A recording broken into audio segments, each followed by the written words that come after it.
अस्सलाम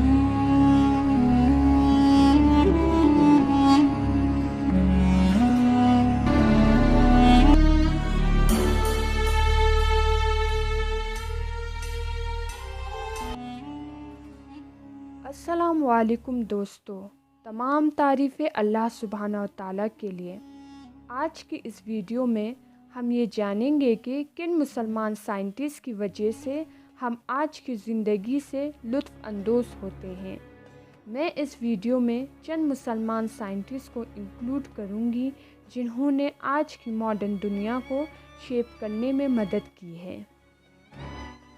कुरान मजीद, जो इस्लामी तालीमात की फ़ाउंडेशन है, इल्म को हासिल करने पर सबसे ज़्यादा ज़ोर देता है।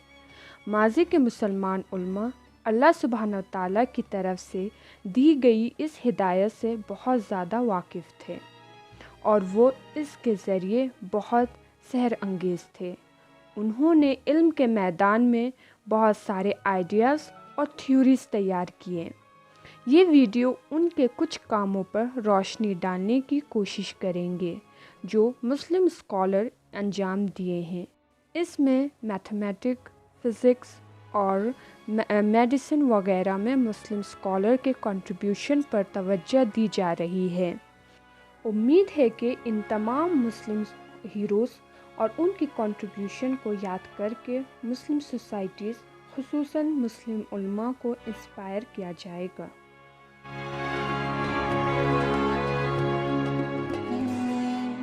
सबसे पहले हम बात करेंगे नासिर अद-दीन अल-तूसी के बारे में। नासिर अद-दीन अल-तूसी ईरान से ताल्लुक़ रखते थे। ये फ़िलासफ़र, फ़िज़िशियन, साइंटिस्ट और थियोलॉजिस्ट थे। इनका सबसे प्रोमिनेंट काम एस्ट्रोनॉमी से रिलेटेड रहा। उन्होंने हलाकू खान से रिक्वेस्ट करके अपने लिए एक लैब तामीर करवाई जहां वो अपनी मेजरमेंट और एक्सपेरिमेंट किया करते थे। यहाँ उन्होंने पहली बार एस्ट्रोनॉमी के लिए ट्रिग्नोमेट्रिक इस्तेमाल किया। उन्होंने बहुत एक्यूरेसी के साथ दूसरे प्लैनेट का पोजीशन और उनको अर्थ के साथ कंपेयर किया। उनकी ये मेजरमेंट इतनी कमाल की थी कि अगले 200 साल तक उन्हीं को रेफ़र किया गया। फिर कोपर्निकस के हीलियोसेंट्रिक मॉडल ने उनको रिप्लेस किया। उसी हीलियोसेंट्रिक मॉडल में से हम जानते हैं कि हमारा सोलर सिस्टम किस तरह का बना हुआ है। इसके साथ साथ उन्होंने तूसी कपल भी इजाद किया।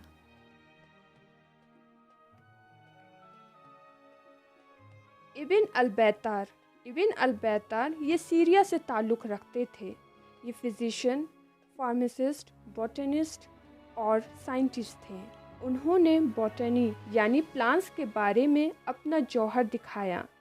उनकी किताब अल-जामिया में उन्होंने 1000 से भी ज़्यादा पौधों का इंसाइक्लोपीडिया तैयार किया था। उनकी खासियत, उनकी क्लासिफिकेशन, स्ट्रक्चर डिफरेंस वगैरह, जिसमें 200 स्पीशीज़ बिल्कुल ही नई थी। उन्होंने उस किताब में मेडिकल पॉइंट ऑफ व्यू से भी प्लांट्स के बारे में बताया। अब्बास इब्न फ़रनास स्पेन से ताल्लुक़ रखते थे।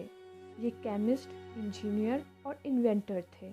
इन्होंने ये यकीन रखा था कि इंसान उड़ सकता है, तो उन्होंने परिंदों को स्टडी करना शुरू किया और वो इस आइडिया से इतने ज़्यादा इंस्पायर हुए कि उन्होंने खुद ही पहली बार उड़ने की कोशिश की और अपनी बनाई हुई मॉडल में उड़ने के लिए एक ऊंची जगह से जंप लगाया।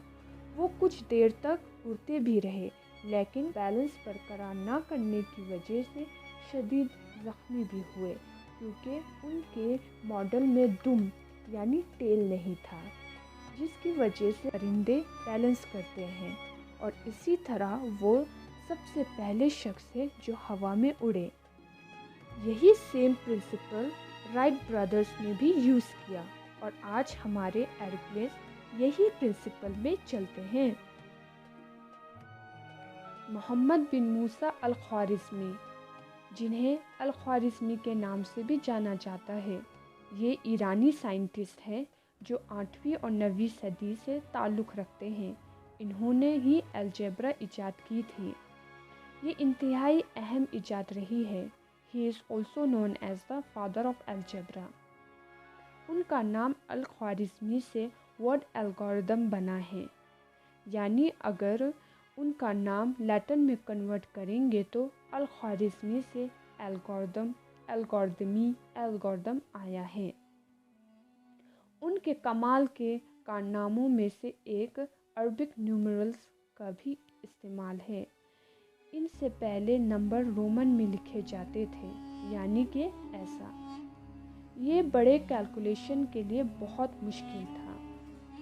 فار ایگزامپل رومن میں 98 کچھ اس طرح لکھے جاتے ہیں.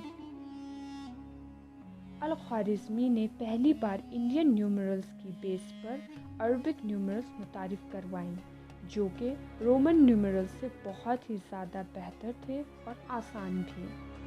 آج جو ہم نیومرلز یوز کرتے ہیں وہ انہی کی وجہ سے ممکن ہوا ہے. کوادریٹک اور لینئر ایکویشن جو ہم پڑھتے ہیں وہ انہوں نے ہی انوینٹ کیا ہے.